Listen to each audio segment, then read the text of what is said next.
Champions ট্রফির আগে ইংল্যান্ডের সামনে ভারত সিরিজটাই শেষ প্রস্তুতির মঞ্চ। তবে টি-20-র পর ওয়ানডে লজ্জা সঙ্গী করেই দুই সিরিজই হারল থ্রি লায়ন্স। মেগা আসরের আগে দলের এমন হারে ক্ষোভ ইংল্যান্ডের ক্রিকেট আঙ্গনে। এবার তার সঙ্গে যুক্ত হল সাবেক ক্রিকেটার কেভিন পিটারসনের বিস্ফোরক মন্তব্য। 249 রানের টার্গেট দিয়ে ইংল্যান্ড প্রথম ওয়ানডেতে ভারতের কাছে হেরেছে 4 উইকেটে। দ্বিতীয় ম্যাচে 304 রান করে রোহিত গিল তাণ্ডবে হার এড়াতে পারেনি থ্রি লায়ন্স। অথচ দ্বিতীয় ম্যাচে ব্যাটিংয়ে কি দুর্দান্ত শুরুটাই না করেছিল ইংলিশ ব্যাটাররা। ফিল সল্ট 26 রানে আউট হলেও পরের 5 ব্যাটারই খেলেছেন 30 ঊর্ধ্ব ইনিংস। যদিও 50-র দেখা পেয়েছেন কেবল বেন ডাকেট ও জো রুট। যদিও ইনিংস লম্বা করতে পারেননি তারাও। ডাকেট ফেরেন 65 করে আর রুট করেন 69 রান। তাদের আউটের ধরন নিয়েও ক্ষুব্ধ ইংলিশ সমর্থক।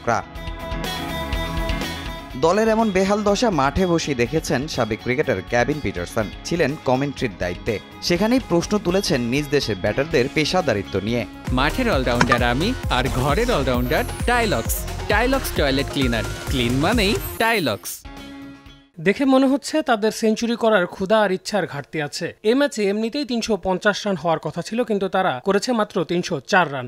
সবাই খেলাটা সহজভাবে নিয়ে নিয়েছে। 40 বা 50 অথবা 60 রান করতে পারলেই ব্যাস হয়ে গেল। পরে ম্যাচে জায়গা নিশ্চিত। আর যদি খেলার সুযোগ না হয় তাহলে তো ছুটি, গলফ খেলবে, না হয় নিজের পছন্দ মতো সময় কাটাবে। 3 ম্যাচের ওয়ানডে সিরিজ 1 ম্যাচ হাতে রেখেই নিজেদের করে নিয়েছে ভারত। বুধবার আহমেদাবাদে নিয়ম রক্ষার ম্যাচে আবারও মুখোমুখি হবে দু দল। এরপরই ভারত যাবে দুবাই আর ইংল্যান্ড যাবে পাকিস্তানে। 22 ফেব্রুয়ারি চ্যাম্পিয়ন্স ট্রফিতে নিজেদের প্রথম অ্যাসাইনমেন্টে লড়বে অস্ট্রেলিয়ার বিপক্ষে।